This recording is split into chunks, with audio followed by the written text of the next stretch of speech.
bagaimana dekatnya Yusuf kepada orang tuanya, khususnya kepada ayahnya. Di antara indikasi kedekatan adalah tidak ada privasi. Jadi kalau anak masih punya privasi, sering bilang kepo banget sih mama sama urusan aku, atau that's my privasi, atau suami istri yang saling menjaga privasi, menutup misalnya memprotek handphonenya, punya password masing-masing, maka ini tanda hubungannya rusak.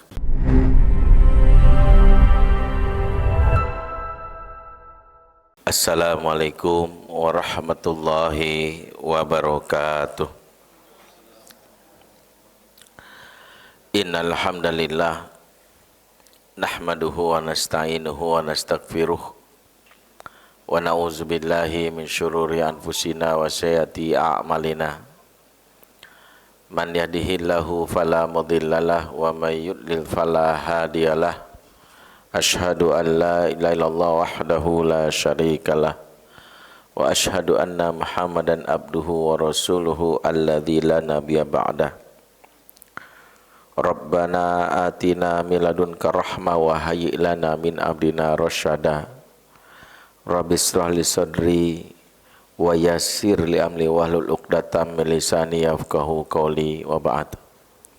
Ikhwatal iman, a'azakumullah jami'an.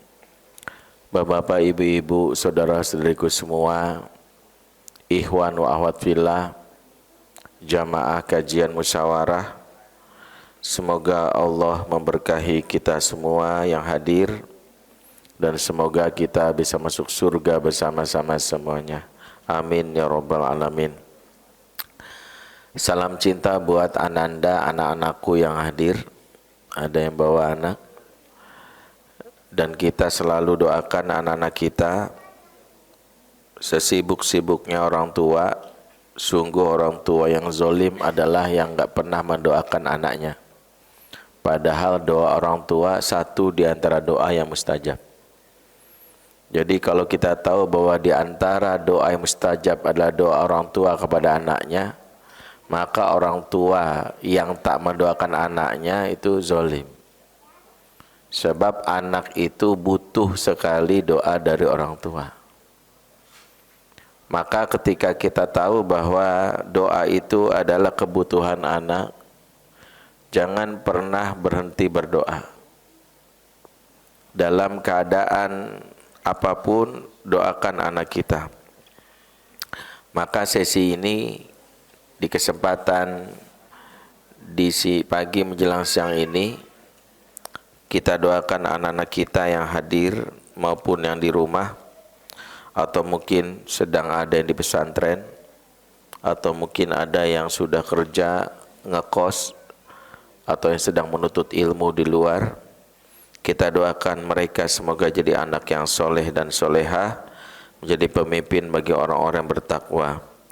Rabbana hablana min azwajina wa zurriyatina qurrata a'yun waj'alna lil muttaqina imama. Rabbana hablana min ladunka zurriyatan thayyibatan wa minas sholihin innaka sami'ud du'a. Amin ya rabbal alamin. Jamaah yang dimuliakan Allah, kembali kita di pertemuan bulanan kita, kajian keluarga khusus untuk teman-teman yang tergabung dalam kajian musyawarah. Kita membahas ayat-ayat Quran yang membincangkan tentang keluarga. Kali ini kita menyambung khususnya ayat yang mengisahkan tentang hubungan antara ayah dan anak, tentang ortu dan anak, yaitu adalah kisah Yusuf alaihissalam.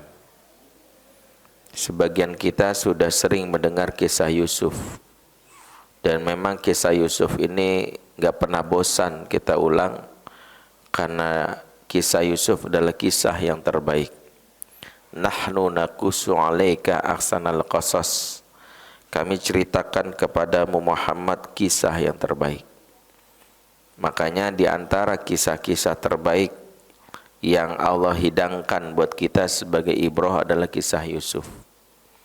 Di pertemuan-pertemuan sebelumnya kita bahas bagaimana dekatnya Yusuf kepada orang tuanya, khususnya kepada ayahnya. Di antara indikasi kedekatan adalah tidak ada privasi. Jadi kalau anak masih punya privasi, sering bilang kepo banget sih mama sama urusan aku, atau that's my privacy, atau suami istri yang saling menjaga privasi, menutup misalnya memprotek handphonenya, punya password masing-masing, maka ini tanda hubungannya rusak. Sebab tanda orang tersebut lekat dan dekat, tidak ada privasi dalam konteks sangat ingin terbuka dan jujur. Makanya kita pernah bahas tentang bagaimana saking dekatnya Yusuf, apa-apa yang dia rasakan, apa yang dia gelisahkan, diceritakan kepada ayahnya. Ya, ayatnya sudah kita bahas waktu itu, di mana Yusuf waktu mimpi di malam hari langsung menemui ayahnya. Dia nggak mencari yang lain, ya. Kalau dalam konteks hari ini, kalaupun Yusuf mungkin hidup, dia nggak langsung curhat di Facebook, nggak langsung upload, guys, gue pagi ini mimpi guys, gue mimpi semalam ya melihat bintang, matahari dan bulan. Enggak, bagi dia follower dia nggak penting. Yang dia ceritakan itu adalah kepada orang yang dekat. Nah siapa? Dia langsung cerita kepada ayahnya, ya abati, ini ra'aitu ahada asyara kaukaba wa syamsa wal qamar ra'aituhum li sajidin. Wahai ayahku, aku bermimpi melihat 11 bintang, matahari dan bulan, kulihat semuanya sujud di hadapanku. Jadi tanda dekatnya hubungan sampai hal yang privasi. Di antara hal privasi itu mimpi. Mimpi itu hal yang privasi, kita nggak sembarangan cerita mimpi kita sama orang lain. Ya, pernah mimpi ibu-ibu mimpi tentang suami, tiba-tiba mimpi itu menggelisahkan. Ya, tiba-tiba ibu ngelihat ada tukang bakso lewat, cerita sama tukang bakso. Enggak mungkin. Cerita biasanya sama bestie, sama teman baik. Itulah yang kita sebut buah dari kelekatan dan kedekatan adalah diantaranya tidak ada lagi privasi. Semakin terbuka, semakin menunjukkan bagaimana lekat dan hubungan. Makanya relasi pasutri itu dalam Quran dibayangkan seperti pakaian, hunna libasul lakum wa antum libasul lahun. Mereka ada pakaian bagi kamu, kamu ada pakaian dari mereka. Pakaian itu menutupi aib, karena kita sangat tahu tentang yang namanya aib-aibnya, auratnya. Justru kita yang menutupi, bukan kita ditutupi. Sehingga pertanyaan-pertanyaan yang bertanya, Ustadz apa hukumnya istri melihat handphone suami, itu pertanyaan yang bukan dilihat dari sisi fikih. Saya kalau dia nanya, Ustadz emang dosa ya kalau istri ngeliat handphone suami? Ini bukan pertanyaan fikih menurut saya. Ini pertanyaan ada hubungan yang buruk. Masa iya untuk ngelihat handphone suami dia sampai ngerasa bersalah gitu? Maaf ya, kemaluan suami yang sejatinya sudah dihalalkan saja lebih privasi daripada handphone, itu nggak perlu diprotek. Tapi ini handphone diprotek sampai merasa aku nggak sengaja lihat isi handphone dia. Menurut saya ini bukan sisi fikihnya. Ini ada problem. Hubungan bermasalah ditandai dengan saling menjaga, menutupi. Ya, tidak terus terang. Maka kedustaan itu bermula dari di mana mereka merasa tidak nyaman. Nah ini pembahasan ini sudah kita bahas. Kita nggak bahas itu. Kita membahas lanjutan ayatnya. Di mana ayat yang mau kita bahas adalah bagaimana sang ayah mengucapkan suatu kalimat yang menunjukkan betapa pemahaman yang benar atau pemahaman ayah terhadap anaknya. Ya, apa kata ayahnya ketika Yusuf bercerita mimpinya di ayat yang sejatinya tadi ceritakan? Qal ya bunayya la taqsus ru'yaka ila ikhwatik fayakidu laka kaida. Ayahnya bilang, wahai anakku, jangan kamu ceritakan mimpimu kepada saudara-saudaramu, karena sesungguhnya dalam hal ini mereka akan membuat sesuatu yang akan membahayakanmu. Jadi pertama, mimpinya sang anak langsung ditakwilkan oleh sang ayah dengan kalimat yang memberikan isyarat, ayah nih tahu banget tentang makna mimpi kamu. Ayah nih tahu banget tentang anak-anak ayah. Mimpi ini bisa berbahaya buat kamu. Di antara tanda seorang yang benar-benar memiliki kepekaan, di antaranya adalah memiliki kemampuan memahami isyarat dalam banyak hal. Tanda bahwa kita sangat dekat, kita sudah paham tentang isyarat. Inilah di antara target dalam menjalin hubungan. Suami istri kalau dekat, dia paham isyarat-isyarat. Bahkan ortu dan anak kalau dekat, dia paham akan isyarat-isyarat. Maka di antara kemampuan skill yang harus kita latih dalam menjalani kehidupan keluarga adalah membaca isyarat, bahasa yang tidak tersurat tapi tersirat. Bahasa yang tidak yang langsung tapi bahasa yang konotatif. Sebab di antara target dalam menjalin hubungan itu mengenali apa yang sebenarnya dialami dan apa yang dirasakan. Itulah di antara kepandaian dan kecerdasan. Makanya orang-orang yang pandai melihat, membaca situasi, inilah orang-orang yang bijak dan hikmah. Suami yang bijak, dia ketika istri bilang, "Mas, kamu lapar enggak?" Maka dia memahami begini, "Ya, enggak lapar." Padahal kalimat istri yang "Mas, kamu lapar enggak?" itu isyarat, "Mas, sebenarnya aku lapar." Cuma wanita enggak mau ngaku kalau dia lapar, supaya enggak dianggap makan mulu lu gitu. Maka harusnya peka gitu, "Mas, kamu lapar enggak?" Harusnya kita bilang, walaupun kita udah kenyang, harusnya kita bilang, "Iya, makan apa ya?" Harusnya. Sebab ini bahasa yang harusnya kita pahami hasil dari kelekatan dan kedekatan. Makanya di antara skill yang harus dilatih dalam kita berinteraksi sama manusia, itu bukan hanya menerima sebuah informasi dari satu hal saja, tapi dia menangkap pesan itu. Kayak tadi saya bisa mengasah diri saya kalau ada yang bertanya kayak tadi kan, "Ustadz, apa hukumnya kalau seorang istri melihat handphone suami?" Maka saya memandang adalah ini bukan tentang hukum ya tanyain, ini tentang suami saya gitu banget Ustadz ya, sampai saya harus ngelihat handphonenya itu harus izin, berarti ada masalah dia. Makanya jawabannya adalah berkaitan dengan memperbaiki masalahnya. Ya, bahkan ada yang lebih level tinggi lagi itu kalau kita baca sirah, ulama-ulama terdahulu itu bahkan dalam menjawab pertanyaan itu punya level tinggi, membaca yang tidak tersurat tapi tersirat.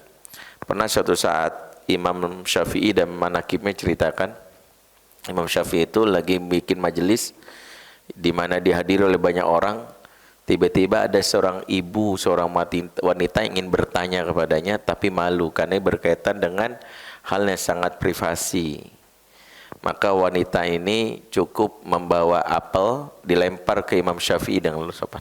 Imam Syafi'i menangkapnya, kemudian Imam Syafi'i membelah apel tersebut, kemudian bagian putihnya diberikan ke wanita tersebut. Wanita tersebut tersenyum, dan akhirnya dia mengucapkan syukran pakai isyarat. Kita bingung, itu maksudnya apa ya, level tinggi. Ternyata Imam Syafi'i peka. Wanita ini sebenarnya merasa sungkan, malu karena majelis itu banyak laki-laki. Dia ingin bertanya kapan tandanya bahwa wanita itu sudah benar-benar suci dari haid. Maka dia kasih apel merah.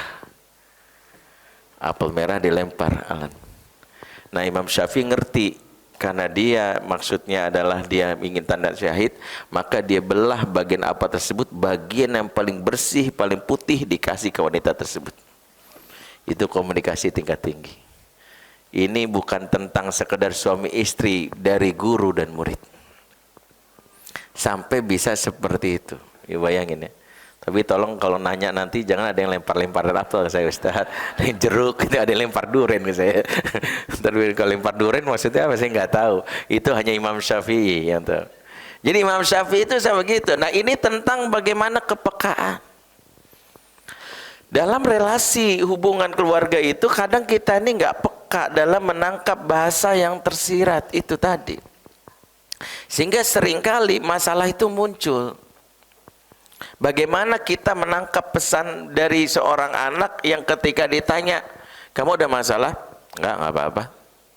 Di balik kalimat itu harusnya kita sadar ini apa-apa.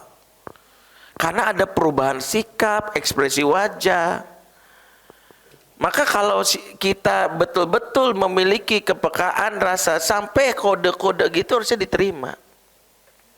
Makanya kita bisa belajar bagaimana orang-orang terdahulu itu dalam beberapa hal itu melakukan hal-hal yang terkait dengan kode-kodean sebagai bentuk bagaimana membangun kelekatan.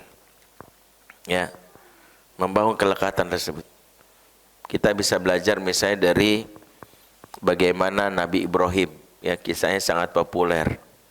Ibrahim ayah yang jarang pulang. Disebutkan dalam kitab Qasasul Anbiya pulangnya bahkan cuma 3 kali seumur hidupnya Ismail. Walaupun pendapat ini dibantah langsung juga oleh Ibnu Katsir. Ya, yang benar Ibrahim itu punya kesempatan pulang berkali-kali, tapi yang tercatat dalam sejarah interaksi dia dengan anaknya cuma 3 atau 4 kali. Di antara kisah yang masyhur itu adalah ketika Ibrahim mendatangi anaknya yang sudah dewasa yaitu Ismail yang ternyata sudah menikah. Dan Ismail menikah, ya, dia sudah menikah walaupun ayahnya tidak hadir, ya statusnya sah. Laki-laki menikah tak dihadiri oleh orang tua statusnya sah. Beda dengan seorang anak perempuan kehadiran ayah sebagai wali yang menikahkan. Ya, kalau Ismail dia cukup memberitahu bahwa nikah. Pada saat dia datang ke rumah, dalam hal ini ke rumah anaknya, ternyata Ismail sedang berburu. Ismail sedang berburu mencari makanan. Dalam hal ini beliau laki-laki yang memang punya jiwa yang disebut jiwa qawam. Ya, perhatikan, saya pernah singgung beberapa waktu yang lalu, yang dilatih di laki-laki itu bukan entrepreneur tapi qawam. Karena entrepreneur cuman mengasosiasikan cara nyari duit, tapi menafkahinya kadang nggak dipikirin. Makanya banyak entrepreneur uangnya banyak tapi kadang pelit sama istrinya.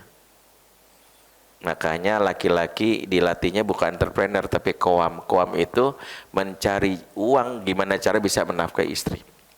Gimana caranya? Makanya kalau bisnisnya dia bangkrut, bahkan dia di PHK dari pekerjaan, yang dipikirin istri gua harus makan, anak gua harus makan. Gimana caranya? Nah, itulah qawam. Nah, kalau entrepreneur udah bisnisnya banyak, kadang-kadang istrinya minta, mas, minta mulu. Ini aku lagi bikin bisnis. Jangan minta, kamu kan ada gaji. Oh, nggak usah minta-minta. Nah, makanya jangan heran. Nih ada kasus kemarin, saya sempat omelin tuh salah satu pebisnis yang dia maksudnya minta saya nasihatin istrinya gitu. Ustadz, istri Ana tuh bingung deh. Dia kan punya skill membantu bisnis Ana di bidang tertentu lah. Memang berkat bantuannya karena skillnya itu bisnis Ana melesat. Nah, Ana mulailah memperbaiki, beli ini gitu ya. Beli semuanya untuk bangun bisnis. Tiba-tiba dia ngomong, Bang, saya nggak bisa nih bang, aku nggak bisa nih bang dapat apakah persenan gitu dari kamu gitu ya, apa saham gitu dari bisnis kamu. Suaminya malah ngomel, kamu tuh ya suaminya perhitungan, ya udah kamu kan udah dapat, udah gaji juga, ngapain minta-minta yang lain gitu. Nah, inilah salah satu kelemahan dari pendidikan nih, kalau ngajarin cuma entrepreneur, dia cuma mikirin cara nyari duit. Tapi nggak dikorelasikan nyari duit itu buat kemana gitu. Kalau yang dilatih qawam adalah mikirin gimana gua nyari duit untuk menafkahi, ya, barulah sisanya dia kembangkan, karena nafkah itu kewajiban. Sisanya baru dia kembangkan buat yang lain, buat kesenangan, buat sedekah ke yang lain, buat apa gitu. Jadi jangan sampai sedekah jor-joran di luar, tapi justru ke dalam nggak dapet, nggak dinafkahi, itu zalim. Ya. Nah Ismail dia jiwanya jiwa qawam. Salah satu jiwa qawam adalah pokoknya hari ini gimana caranya istrinya makan. Dia pergi berburu, diajari oleh Bani Jurhum. Jadi Ibrahim ini ditolong dalam tanda kutip ketiadaan ayahnya dengan laki-laki dalam satu kaum yang menstimulan kelaki-lakian. Ini jawaban bagi sebagian kita yang bilang, Ustadz itu kan Ismail kan fatherless, kan ada yang bilang gitu ya, jarang ketemu sama Ibrahim, tuh gimana kok dia bisa jadi laki-laki yang hebat. Dia tak, memang jarang ketemu Ibrahim, tapi kelaki-lakiannya dilatih oleh Bani Jurhum. Jadi kelaki-lakiannya seorang Ismail dilatih oleh Bani Jurhum. Bani Jurhum itu adalah kaum yang tinggal bersama dengan Ismail dan Hajar waktu dia melewati. Karena dia berasal dari Yaman, begitu dia ingin ke Syam, tiba-tiba dia melihat di daerah Hijaz Mekah itu ada burung-burung yang bertebangan di udara, dan langsung berkesimpulan kalau ada burung berarti ada kehidupan, berarti ada air. Begitu dia lihat ternyata ada Hajar dan Ismail yang sedang ya berdekat dengan sumber-sumber air Zam-Zam. Maka dia pun langsung memutuskan kepala kaumnya, gimana kalau kita tinggal di sini aja, ini tempat kita yang baru. Dan itulah awal mula kehidupan yang ada di kota Mekah, yaitu adalah dari Bani Jurhum. Nah, Bani Jurhum inilah yang dalam tanda kutip menjadi dalam tanda kutip ayah yang hari ini mungkin ditanyakan, ayah di Indonesia ini bapaknya nggak hadir, tetangga juga cuek. Makanya kita ini jangan pernah cuek kalau kita tinggal di lingkungan komplek, lingkungan kampung, banyak anak-anak yang fatherless. Bayarlah kebutuhan mereka tentang ayah itu dengan figur kita. Ya, jadilah ayah-ayah bagi lingkungan sebagaimana Nabi menjadi ayah-ayah bagi lingkungan. Nabi itu begitu. Nabi setiap anak-anak kaum muslimin itu mendapatkan apa yang menjadi kebutuhannya, disapa menjadi ayah. Jadi gitu. Walaupun kita nggak punya anak kandung, kita nggak punya dalam hal ini yang nasab kita, tapi kita bisa menjadi ayah bagi saudara anak-anak kita yang lain. Itulah pahalanya. Sehingga di antara makna yang disebutkan oleh Ibnu Hajar Asqalani, ya, pahala yang mengalir setelah kita wafat itu kan diantaranya adalah ya waladun soleh yad'ulah, anak soleh yang mendoakan. Di antara pemahaman para ulama adalah makna anak soleh yang mendoakannya adalah bukan sekedar anak kandung, anak orang lain yang mendapatkan kebaikan kita dan merasa kita ini orang yang berperan dalam hidupnya. Entah itu keponakan kita, entah itu adalah murid kita, entah anak tetangga yang mungkin kita santuni. Kemudian dia mendoakan, ya Allah, Bapak ini baik banget, muliakan dia ya Allah. Itulah yang menjadi aset kita nanti.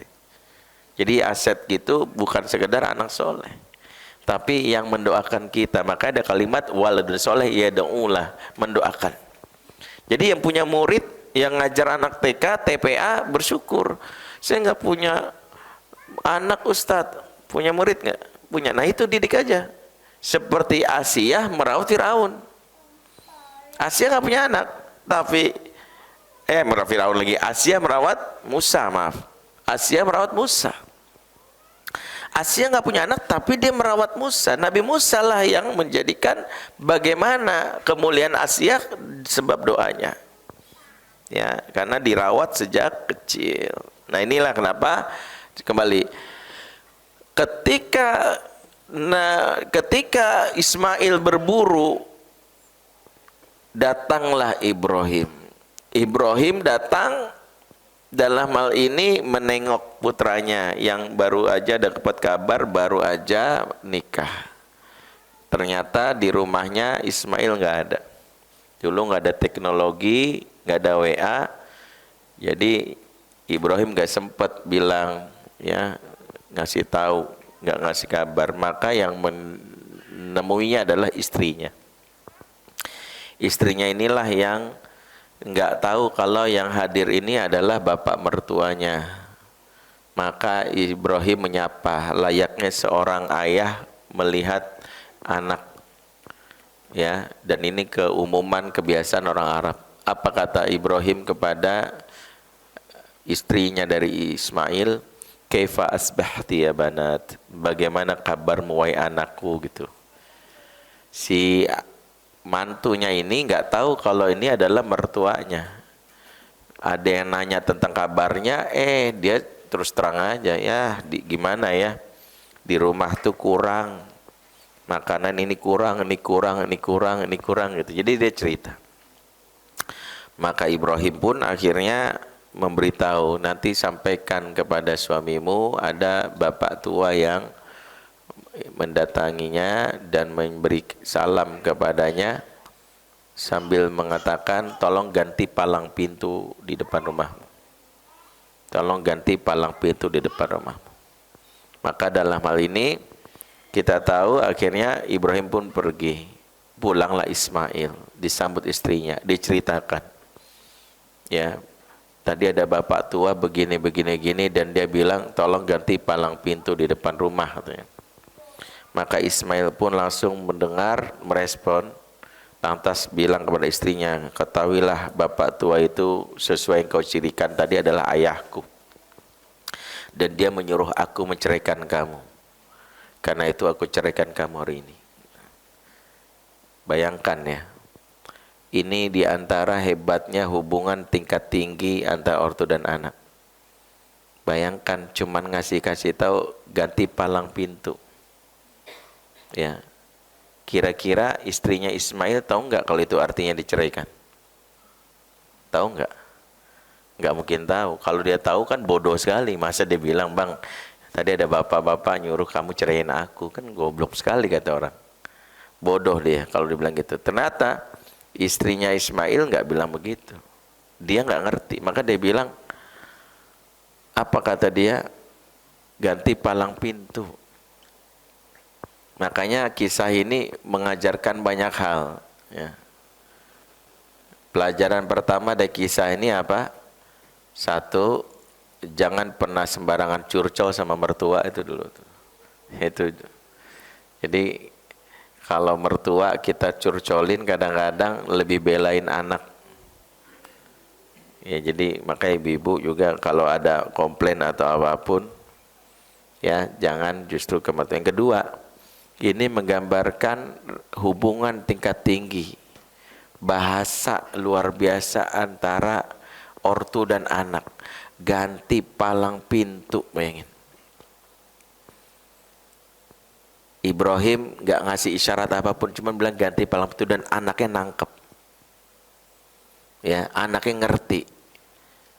Ini kalau bukan karena hubungan yang erat, mungkin seringkali terjadi salah paham. Yang ketiga, dan ini diantara hikmah kisah ini adalah saking kuatnya hubungan antara ayah dan anak dalam urusan yang sangat besar ini, Ismail nggak ada bantahan, nggak sekalipun dia komen, bapak ada aja suruh ceraiin istri, emang gampang apa nikah gitu, maharnya susah gitu, nggak, langsung tunduk. Jadi kalau hari ini ada isu anak perempuan kita jalin hubungan, misalnya maaf, atau ibu punya anak laki-laki jalin hubungan dengan calon mantu yang gak sesuai, kemudian bilang, mama tuh gak suka, kamu ngapa jadi sama dia? Jawabannya sederhana, karena kurang dekat. Sehingga anak-anak yang lebih memilih kepada orang lain daripada omongan kita, berarti memang kurang dekat. Ismail itu saking dekatnya, dia berani mengatakan, saya ceraikan. Walaupun ini harus dikaji dengan mendalam, jangan langsung disimpulkan kalau ibu kita atau bapak kita nyuruh cerai langsung cerai, bukan gitu pemahamannya. Karena pembahasan ini sempat ditanyakan juga oleh Imam Ahmad ketika ada seorang laki-laki yang bilang, karena kan kejadian ini juga dialami di zaman Umar bin Khattab ketika Umar nyuruh putranya, ya dari riwayat mengatakan Abu Bakar As-Siddiq nyuruh putranya yaitu yang namanya Abdurrahman bin Abu Bakar untuk menceraikan Atikah binti Nailah dan langsung diceraikan. Nah, kejadian ini membuat ada sebagian orang nanya sama Imam Ahmad, ya, ibu saya, bapak saya nyuruh saya menceraikan istri saya ingin ceraikan. Jawaban Imam Ahmad bijak, kalau ibumu atau bapakmu seperti Abu Bakar, ya, atau dan riwayat lain adalah Umar, kalau bapakmu seperti Umar dan anak kamu seperti Abdullah bin Umar, maka lakukanlah. Karena kadang ada orang tua nyuruh cerai bukan karena pertimbangan dari sisi ilmunya, tapi karena tersinggung egonya aja. Makanya nggak semuanya dipahami, karena kisah ini ada orang yang mengambil kesimpulan serampangan.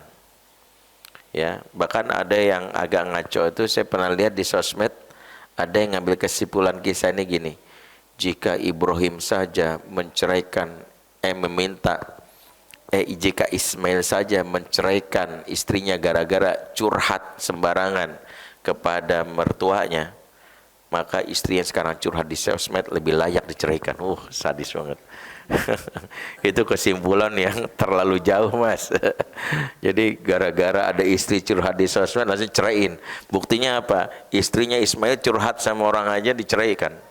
Apalagi nih sekarang istri-istri yang curcol gitu. Enggak gitu kesimpulannya. Pemahaman tentang kisah ini kita lihat dari tentang bukan cerainya. Makanya kalau saya melihat banyak orang salah ngambil angle kisah. Kisah ini dipakai dalil bahwa gara-gara istri curhat cerai gitu. Padahal ini bukan kisah tentang perceraian, ini kisah tentang bagaimana kuatnya hubungan ayah dan anak sehingga sampai anaknya ngikut apa kata ayahnya. Kalau membahas tentang bab perceraian itu lihat kisahnya, jangan kisah ini. Kisahnya siapa? Nuh dengan istrinya yang kafir, enggak diceraikan tuh. Padahal sah banget kan, kafir.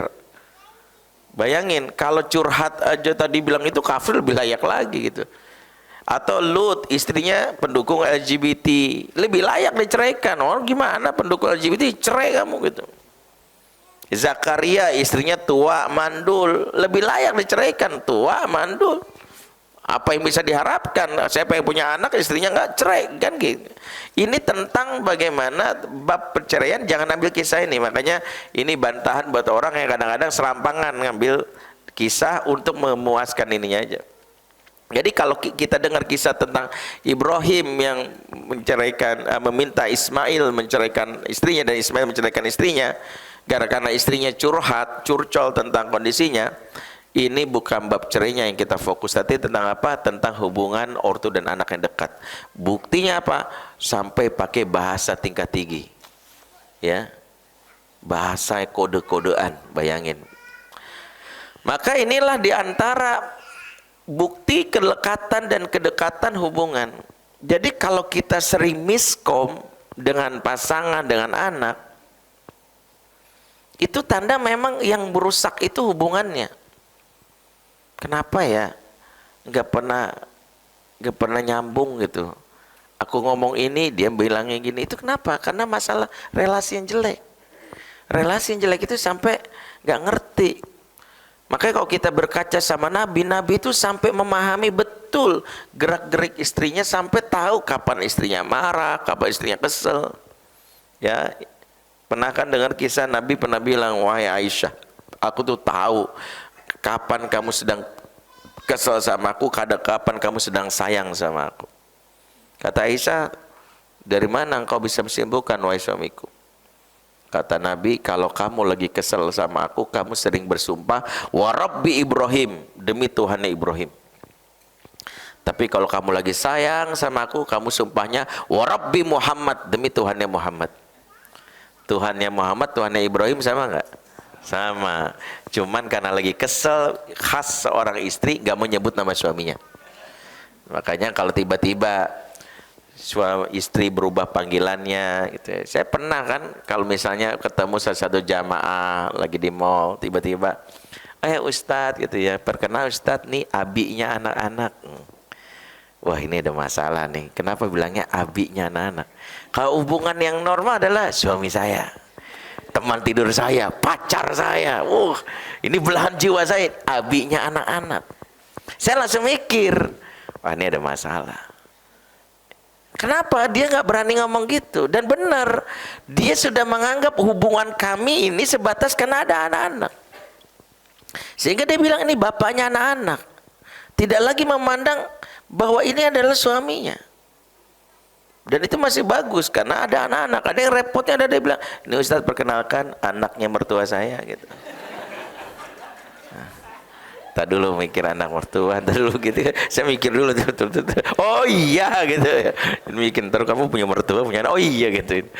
Kadang-kadang ya kan ini adalah bahasa-bahasa kamuflase yang harusnya kita tangkap. Jadi saking kadang-kadang kita itu mengabaikan bahasa tersirat sehingga komunikasi itu hanya yang apa yang nampak kelihatan. Makanya kalau kita belajar ilmu komunikasi sampai kita tahu bagaimana meta komunikasi, desibel suara meninggi, ya walaupun bilang iya tapi bahasanya ya. Makanya kan perempuan aja kalau WA itu beda tuh, iya pakai caps lock, iya itu tuh beda tuh. Itu beda banget itu kalau kita paham ngerti itu, oh ini maksudnya apa, jawabannya sama iya itu. Kalau laki-laki memang agak misteri, semua jawaban oke. Nah itu yang kita agak bingung nih, oke-nya oke apa nih gitu ya, karena laki-laki nggak terbiasa memanfaatkan caps lock dan emoticon. Perempuan tuh semua serba emoticon, serba pakai kode-kodean gitu. Makanya lelaki itu harus pandai membaca apa yang tersirat. Nah itu diantara yang kadang-kadang hubungan bermasalah karena kita nggak ngerti bagaimana membaca apa yang tersirat itu, apa yang sebenarnya terjadi gitu, sehingga kita harus enggak gitu di balik kalimat dia yang enggak, nah itu beda tuh. Kalau kita nggak paham, seringkali bilang dasar suami nggak peka. Lah kan tadi aku nanya kamu lapar enggak? Ya, aku baik dong nanya lapar enggak. Begitu saya bilang enggak, itu kan kita bilang oh ya udah gitu. Jawabannya karena kita seringkali tidak terkoneksi. Makanya puncak hubungan di dalam keluarga itu kalau sudah memahami bahasa isyarat yang hanya dikenali antara suami istri atau ortu dan anak itu sendiri. Inilah yang menjadikan nanti pernikahan, interaksi itu menjadi semakin matang, semakin dewasa. Seorang anak tahu betul bagaimana bahasa-bahasa ortunya. Ketika bilang, "Pah, nanti aku jam 12 malam kayak ada party deh. Teman-teman aku ada yang ini, boleh nggak? Aku mungkin jam 12. Ya, nanti pulangnya paling ya atau misalnya Pak, nanti aku jam 9 ada party deh, paling pulangnya jam 12 gitu. Kemudian bapaknya bilang, nggak pagi aja sekalian. Bagi anak yang nggak punya koneksi bilang, yes, bapak gue banget, diizinin sampai pagi, alhamdulillah. Kalau dia nggak peka, dia akan bilang gitu, baik banget bapak gue, diizinin pagi. Itu kan tanda ada dia sebenarnya kesel, marah. Makanya kalau kita punya hubungan yang kuat, kita terlatihnya dengan chemistry itu dengan kadang-kadang nggak perlu pakai isyarat. Istri kadang-kadang harus memahami, misalnya saat suami butuh dilayani dalam konteks pelayanan seksual, nggak harus pakai bahasa-bahasa yang menunjukkan ya bahwa dia butuh hasrat gitu, karena itu sesuatu yang harusnya ditangkap langsung oleh istri. Misalnya apa, pulang safar udah lama gitu, gak usah tawarin, mas mau berhubungan mas, udah safar lama masih ditanya. ya Dimas ya. Nggak usah ditanya, habis pulang umroh dan sebagainya pasti udah ngerti, nggak usah ditanya. Istri pun tahu kalau suami safar lama, dia tahu yang dibutuhkan itu adalah apa yang paling menarik diri dia. Makanya di antara sunnahnya wanita kalau suami itu safar, dia harus berhias. Karena yang pertama kali akan membuat dia bisa terobati itu adalah memandang wajah istrinya. Jadi kenapa ibu-ibu itu berhias kalau suami mau pulang? Itulah kenapa seorang suami nggak boleh ngasih tahu dadakan. Sunnahnya ngabarin pulang, karena khawatirnya kecewa.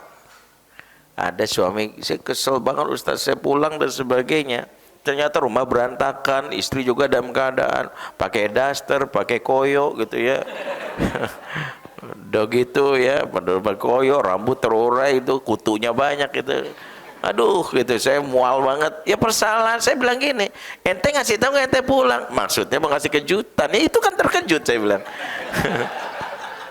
Itu kejutan tuh, terkejut kan, iya sih. Salah sendiri, karena dia salah menyelisih sunnah. Sunnahnya kalau mau pulang ngabarin. Sehingga satu, istri sempat bahkan disampaikan, sunnah pulang itu kalau bisa jangan pada saat malam hari. Ya sunnahnya, karena dalam kondisi lelah, ekspresi wajahnya khawatirnya tidak menyenangkan.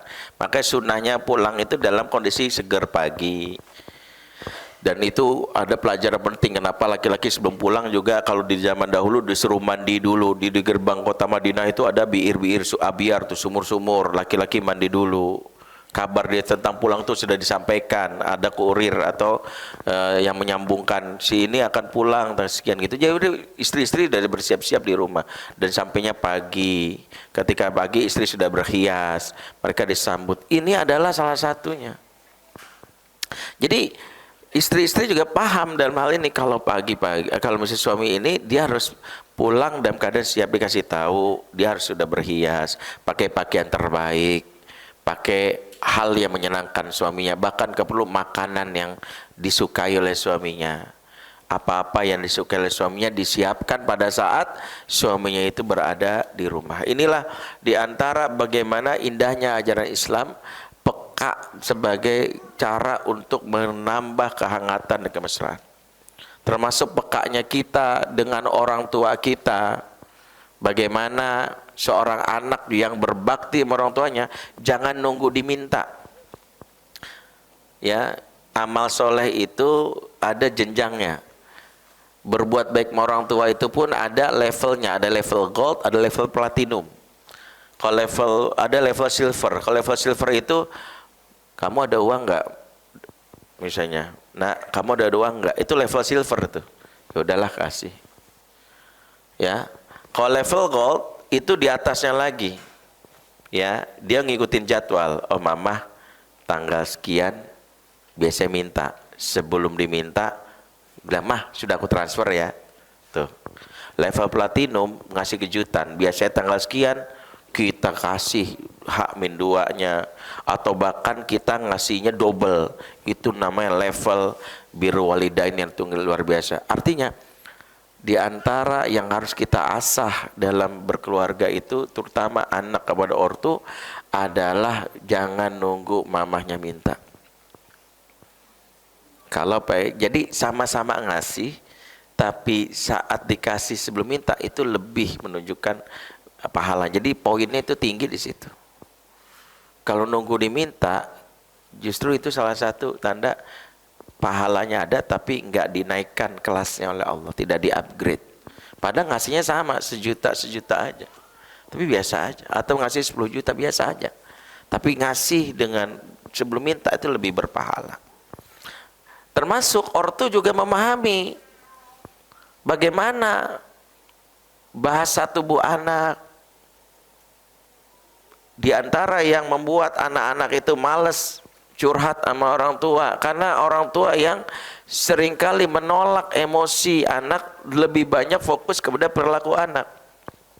Contoh ya, misalnya ada anak pulang-pulang langsung lempar tas, gitu. Yang kita pikir seorang orang tua langsung adab. Kita harus begini, astagfirullahaladzim, adab kamu gitu banget ya, itu tas mahal loh, tas mahal. Ya kamu pikir tuh benerin nggak? Apa reaksi anak? Kesel dia. Iya nanti aku beliin, ntar aku ganti. Padahal kalau kita mau berkaca seperti Nabi menyikapi Aisyah yang banting piring, Nabi lebih fokus menerima perasaan. Ingat, perasaan itu jangan ditolak walaupun negatif. Karena orang-orang yang ditolak perasaannya, dia cenderung akhirnya menutup diri. Makanya perasaan itu diterima.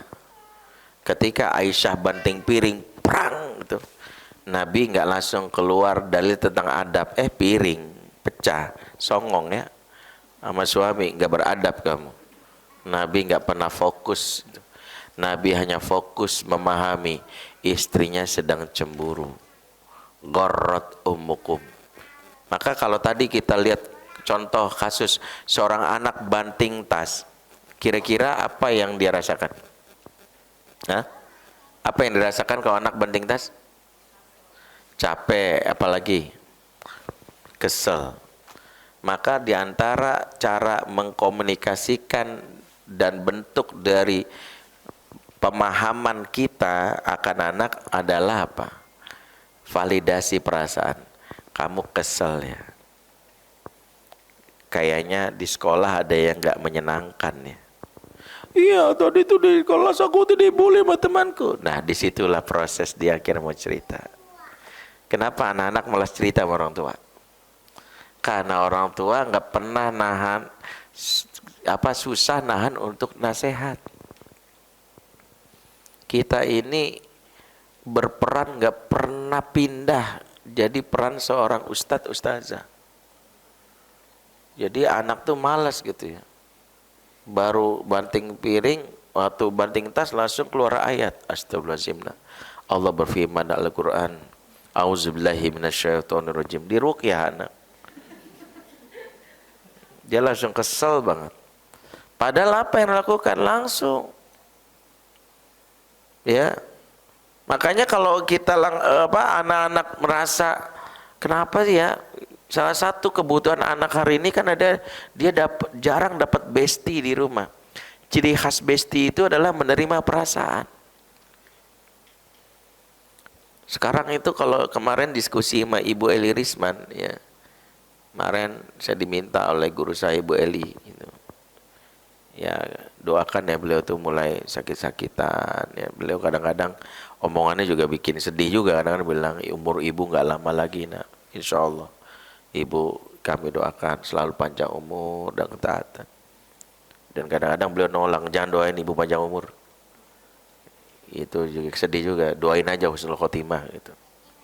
Ya kita cuma doain.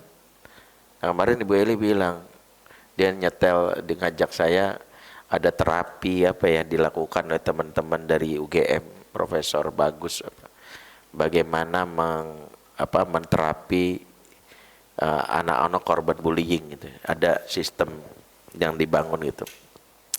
Membantu isu mental health berbasis pendidikan gitu. Jadi caranya lewat nonton film. Saya jadi kepikiran ternyata sekarang beberapa model terapi itu lewat film gitu. Ada beberapa film yang dibuat itu untuk terapi. Makanya saya bilang nih para sinias hari ini tuh mungkin harus berpikirnya mengidekan antara entertain dengan edukasi sekaligus terapi gitu. Jadi kemarin saya baru nonton film, yang film sederhana sih. Saya yakin kalau musyawarah bikin lebih bagus lagi. Tapi yang film ini membuat beberapa orang punya isu mental health akan tertrigger. Toto nangis gitu ya. Itu sengaja untuk dia melakukan flashback gitu. Ya. Nah, satu hal yang dibahas sama Ibu Eli kepada saya dan ini dia pesankan gitu. Dia bilang, Mas Enak, satu hal yang hari ini Ibu lihat, rumah-rumah hari ini adalah rumah yang meniadakan perasaan. Karena orang itu terbiasa dipotong dan terbiasa, kamu jangan sedih. Cengeng kamu, gak boleh gitu. Apalagi anak laki-laki itu. Salah satu tabiat buruk kita adalah melabel anak laki-laki nangis cengeng. Salah satu mengapa sekarang pasien rumah sakit jiwa banyak laki-laki. Jadi kemarin itu data ditampilkan salah satu dokter, 72% pasien di RSJ itu laki-laki. Karena laki-laki yang sering dilihat sekarang lagi ini, laki-laki tidak bercerita. Dan itu salah satu labeling yang nggak boleh. Karena dia tidak bercerita, dia memendam sedikit perasaan gelisahnya ujung-ujungnya depresi. Itu yang dialami kasus anak yang membunuh bapak ibunya itu. Bapaknya dan neneknya ya, ibunya masih selamat. Kita nggak boleh membenarkan tindakan anak ini sambil mengatakan emang tuh ibunya gini-gini. Tidak, kita harus melihat dari sisi yang proporsional. Seorang yang sudah membunuh tidak boleh dibenarkan dengan menyalahkan si orang yang dibunuh. Karena saya kadang-kadang lihat kita ini nggak begitu empati. Masa ada bapak di bawah anak neneknya tiba-tiba komen netizen gitu, itulah kenapa bapak itu nggak boleh begini-begini gitu. Nggak bijak. Biar bagaimana, sejahat-jahatnya bapak nggak ada alasan untuk dibunuh, sejahat-jahat ibu nggak ada alasan bunuh. Itulah pendidikan Islam itu nggak pernah mengajarkan itu. Sehingga hati-hati mengajarkan toxic parent yang justru diterjemahkan oleh sebagian Gen Z hari ini untuk menyalahkan generasi ini yang belakangan. Saya waktu itu kan ngisi kajian toxic parent. Ustadz yang ngisi waktu itu yang undang salah satu organisasi di kampus. Dia bilang gini, Ustadz boleh nggak Ustadz ngisi kami para mahasiswa PAUD ya di mana? Di daerah Cikarang ya, Karawang, namanya apa ya? Saya lupa nama kampusnya apa. Nah dia PAUD itu pengen bahasnya tentang toxic parent. Yang hadir itu adalah para mahasiswa. Mau nggak mau saya bilang kalau kita bahas toxic parent, posisikan diri sebagai orang tua, jangan jadi anak. Karena kalau jadi anak, kita akan setiap kajian toksik itu akan kita relasikan. Oh, berarti bapak gua ngaco tuh. Benar banget kata Ustadz, bapakku ngaco tuh. Ih mamaku apalagi jahat banget mama. Setiap kita jelaskan parenting, asosiasinya adalah ke atas bapak gua nih, mak gua. Ini nggak benar. Dan itu sering saya sampaikan. Kalau belajar toxic parent itu belajarlah kamu akan jadi orang tua yang tidak melakukan toxic. Jadi jangan sampai kajian parenting itu jadi alat untuk durhaka orang tua. Termasuk jangan ada statement untuk seolah-olah menyalahkan orang tua yang ujung-ujungnya adalah anak-anak zaman now itu merasa diuntungkan. Oh berarti bunuh orang tua itu nggak apa-apa ya. Emang orang tua jahat tuh. Karena ada yang mengatakan gitu, tuh para orang tua tuh jangan sampai dibunuh sama anak. Saya nggak pengen itu dijadikan salah satu pembenaran. Makanya hati-hati. Kemarin ada 3 wartawan online minta pendapat saya bilang saya stop untuk kasus ini. Terus TV One kan minta waktu itu kasus itu diangkat Bang Indonesia. Ustadz boleh nggak? Ustadz entah dulu deh. Saya harus memilih kata yang tepat gitu ya. Karena saya itu melihat yang berpenonton kajian parenting sekarang banyak anak-anak. Dan anak-anak itu selalu menerjemahkan, oh berarti memang yang salah itu orang tua, kita nggak pernah salah gitu. Nggak begitu juga. Makanya itu waspada banget. Nah kembali konteksnya adalah sang anak itu kan bunuh. Dia bunuh bapaknya sebagainya. Ya. Kita memandangnya jangan bilang gitu, memang bapaknya ngaco sih, mamanya kan kasus yang beredar apa katanya? Dia dipaksa belajar kan. Nah itu konteksnya berbeda. Jangan bilang harusnya kita pakai bahasa empati. Tidak ada satupun orang tua. Ini kan orang tua tidak ada satupun jahat. Ini karena dia tidak memahami aja. Tapi yang paling penting dari sisi si anak, satu, kenapa anak ini sampai akhirnya dapat bisikan, kan isunya gitu ya. Kalau orang sudah dapat bisikan, berarti dia menekan perasaannya. Dan itu lari ke dalam sampai ke alam bawah sadarnya, sampai itulah yang membuat dia tertekan, depresi dan halusinasi. Di antaranya apa? Dia tidak punya kawan bercerita. Sehingga ini salah satu kenapa labeling yang harus kita hilangkan, bahwa laki-laki itu jangan cerita, salah. Boleh cerita, tapi cerita itu dalam konteks mencari solusi. Makanya saya bilang sama ikhwan di sini termasuk Dimas, teman-teman artis ini kan banyak juga yang diuji sebagainya. Saya justru sekarang concernnya yang ahwat-ahwat nih sudah dinikah sama Dini ya, sama yang teman-teman lain dibantu supaya, dan ahwat itu secara natural itu pasti kan cerita biasanya gitu ya, natural. Dia punya lingkaran bestie kan, pasti dia punya cerita dan itu menyehatkan. Nah yang ikhwan loh, yang kadang-kadang kita nggak tahu ya, kadang-kadang ngerasa nggak usah cerita lah gitu ya. Nah itu juga harus dipikirkan gimana caranya justru membantu juga. bagaimana supaya kita juga memfasilitasi. Boleh nggak sih seorang laki-laki cerita? Ya boleh, karena cerita itu diantara yang dibolehkan dalam rangka mencari solusi. Dalam rangka apa? Mental health. Nah itu juga diantara yang harus kita pahami. Nah kembali, kalau kita lihat konteksnya, bagaimana kita menjadi ortu yang memahami sampai orang sudah tertekan, kita harus paham bagaimana melihat isyarat itu. Ya, kepekaan hubungan antara ortu dan anak dilihat dari ortu juga memahami ini anaknya udah capek nih. Makanya nggak boleh meniadakan perasaan. Misalnya kita punya anak laki-laki, abang kayaknya kecewa banget ya bang, karena bunda nggak memberikan dia. Ya aku tuh ada cerita, biarin, karena laki-laki yang dia lebih bisa mengelola emosinya, bercerita kepada orang yang layak, dia lebih sehat. Karena sekarang kasus laki-laki masuk RSJ itu karena itu, karena ditiadakan perasaan. Gak boleh nangis. Laki-laki kok nangis? Air mata itu diciptakan buat laki-laki dan perempuan. Dalam rangka apa? Melembutkan jiwa. Jadi bukan berarti nggak boleh nangis. Nangis boleh. Cuman mungkin punya ruangan untuk dia nangis. Makanya kadang istri, suami itu ada karakternya yang dia mau nangis tapi demi dia supaya gini, karena istri terlalu kepo buat dia nahan air mata mulu. Makanya kenapa laki-laki butuh ruang untuk menyendiri supaya dia menumpahkan air matanya itu tanpa dikata orang lain.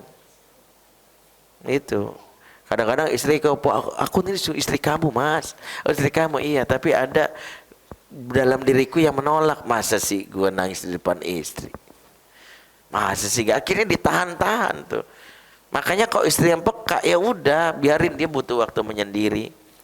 Dan menyendiri itu kan bukan berarti udah nggak sayang, katanya bestie kemana-mana berduaan, berarti dia udah nggak. Bukan gitu. Konsep rumah tangga itu nggak akan selalu bersama-sama terus kan.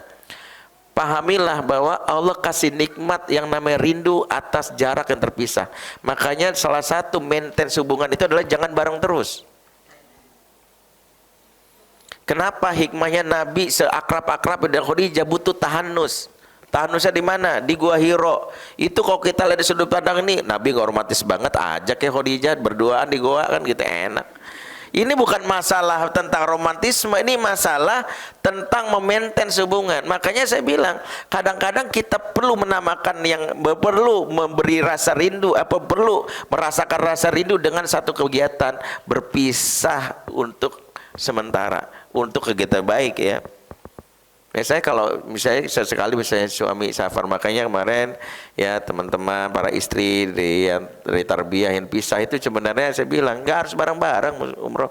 Ya kan akhirnya ikhwannya yes, akhirnya boleh gitu ya. Ibu-ibunya nggak ikut yes gitu ya. Emang begitu. Agar kamu merasakan inilah nikmat Allah selama ini kamu harus sepelekan, namanya rindu. Selama ini kalau bareng rindu itu nggak pernah ada. Ketika berpisah baru rindu itu nikmat loh. Dan dari situ kita bisa mensyukuri. Perpisahan itu kan cara Allah memberitahu tentang nikmat yang selama ini engkau abaikan. Kenapa kita diberi sakit? Tahu nggak dibalik hikmah sakit? Agar engkau mensyukuri saat engkau sehat. Baru terasa kan saat itu. Makanya kata apa? Sya'al Munawi apa? La ya'rifu qadraha illa ba'da zawaliha. Seseorang tuh tidak tahu nilainya sesuatu sebelum kehilangan sesuatu tersebut. Kita ini nggak tahu nilai sesuatu.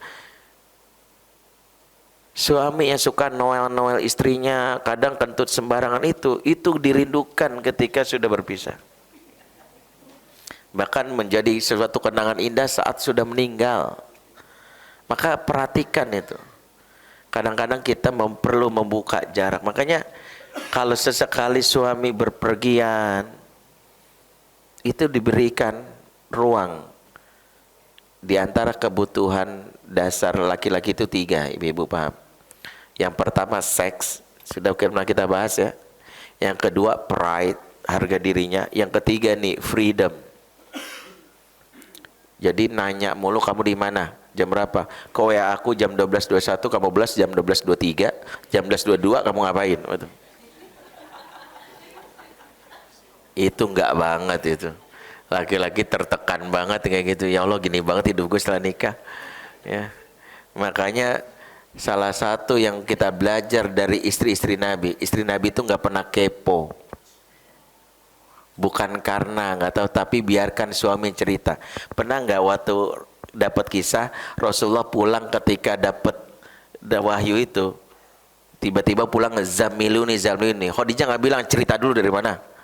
Mana selimut aja dari mana? Ini kamu sama siapa? Oh, kok tiba-tiba dipeluk ya? Ketemu orang, nggak ada tuh, nggak ada kepo-kepoan Khadijah. Ya minta dipeluk-peluk aja, nggak ada. Sampai akhirnya Rasulullah yang cerita, suami akan cerita kalau nyaman. Jadi bukan dikepo, diserang cerita mana? Bukan begitu. Cara membuat memaintain perasaan suami nggak gitu. Suami hanya akan cerita sama orang yang dia yakin saya nyaman bersama dia. Jadi di antara kebutuhan dasar suami freedom. Ya, antum sengaja kan biar kirim ke istri kan, sama ini tertekan kan, mana-mana itu WA mulu kan. Jadi yang kayak gitu tuh harus jadi pemikiran para istri. Jadi freedom itu kebutuhan dasar. Makanya terpisah. Kenapa suami sesekali terpisah? Agar dia bisa menumpahkan perasaan negatifnya. Dia bisa cerita sama temennya yang mungkin tidak dipahami oleh wanita. Kalaupun misalnya dia nggak mau cerita sama siapa-siapa, kan dia orang introvert, dia butuh menumpahkan air matanya dengan menangis. Tapi karena istrinya selalu pengen nempel terus, akhirnya air mata ini nggak berani keluar karena malu. Maka biarkan. Kamu butuh ruang menyendiri ya mas, nggak apa-apa. Ya udah tinggalin. Kalau kamu butuh aku bilang ya. Seperti itu. Kadang-kadang hal seperti ini penting. Lagi-lagi, pahamilah tentang kode-kodean. Pahamilah tentang bahasa isyarat dalam relasi rumah tangga. Sehingga kalau kita peka, kita akan memiliki kesadaran itu. Anak akan peka dengan bahasa tubuh yang dilihat oleh ibunya. Bagaimana Ustadz sekarang caranya membangun? Bagaimana caranya membangun chemistry itu? Yang pertama adalah minta sama Allah. Karena kepekaan itu Allah datangkan kepada hati orang-orang beriman. Makanya tadi kasus siapa yang tadi saya ceritakan, Imam Syafi'i. Imam Syafi'i itu kalau bukan karena iman yang tinggi, mungkin nggak ngerti. Dilempar apel, ya digigit Imam Syafi'i. Tahu aja lagi lapar gitu kan. Imam Syafi'i nggak gigit tuh, atau dia tambah pakai apa, apel terus cari sekalian itu pisaunya gitu, atau sekalian ada pisang nggak ada.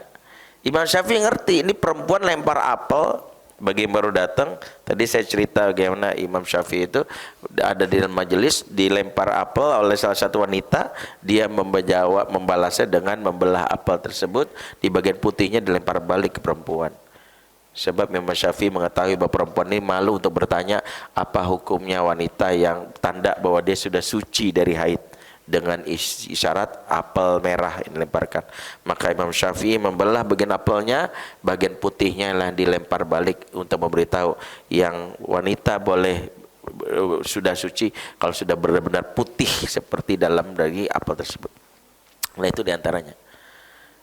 Satu, peka rasa itu dimulai dengan hubungan dengan Allah. Makanya kita ini kalaupun jadi seorang ustadz, kalaupun jadi seorang abang, atau di sini mungkin jadi seorang musyrifah ya, Abi Dimas, Bunda Dini misalnya, dia harus mengasah itu sehingga tahu nih santri-santri di sini nih ada yang kita lihat kayak ada masalah. Allah titipkan perasaan itu. Allah titipkan, ngerti ini kayaknya ada masalah.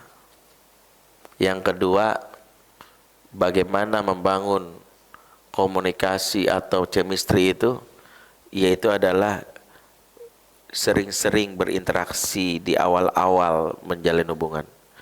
Karena di antara penyebab kita itu seringkali terjadi yang namanya miskomunikasi. Saat baru nikah sudah jarang ketemu. saya termasuk yang tidak merekomendasikan pasangan baru nikah LDRan. Bahaya. Karena pondasi pertama pernikahan itu adalah ta'rif dulu, saling mengenal. Ta'aruf antara pasangan itu, dan itu hanya bisa lakukan kalau sejak awal nikah itu berkumpul bersama minimal setahun. Makanya kemarin ada salah satu yang datang ke saya, seorang laki-laki yang dia bilang mau nikahi perempuan, tapi habis itu 3 hari ditinggalin perempuannya karena harus keluar. Saya bilang nggak bagus banget pernikahan model kayak gini, karena pasti rentan salah paham. Karena nggak ngerti, belum terjadi chemistry udah ditinggalin. Berarti gimana? Harus ketemu dulu, kumpul dulu, saling ngobrol, jalan bareng. Nanti dari situ saling kenal, ta'aruf, baru nanti tahu, oh dia begini, oh dia begitu. Mulai ngerti bahasa kode-kodean.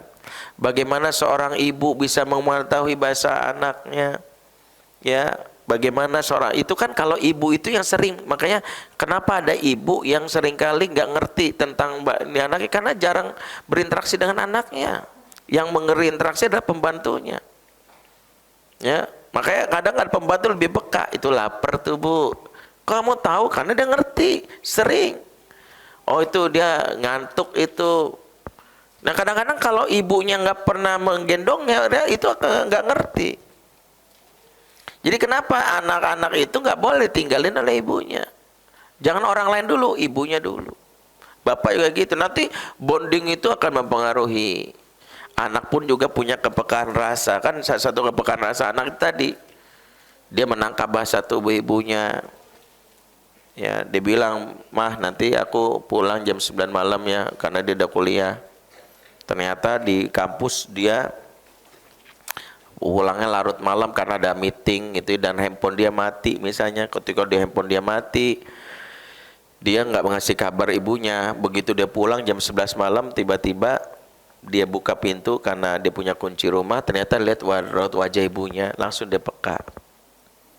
Ya, kepekaan itu, mama maafin aku ya gitu ya. Padahal bisa jadi mamanya nangis gara-gara nonton drama Korea misalnya gitu. Tapi kepekaan itu muncul. Kepekaan itu muncul karena kepekaan itu penting dari hasil interaksi. Tapi ya karena waktunya 11.19 bisa ada sesi untuk diskusi tanya jawab. Izin kalau memang ada tanya jawab, mungkin saya nggak zuhur di sini kalau memungkinkan. Kalau misalnya memungkinkan zuhur di sini mungkin, kalau enggak ya sudah. Mungkin karena ada jadwal lagi di tempat lain. Ya hari ini karena supir lagi. Tapi kayak saya nanti mau ada bincang sebentar sama Mas Bayu, ada tamu dari Bandung, mau ngobrol sebentar. Aku lu qala za fastaghfirullakum. Wassalamualaikum warahmatullahi wabarakatuh.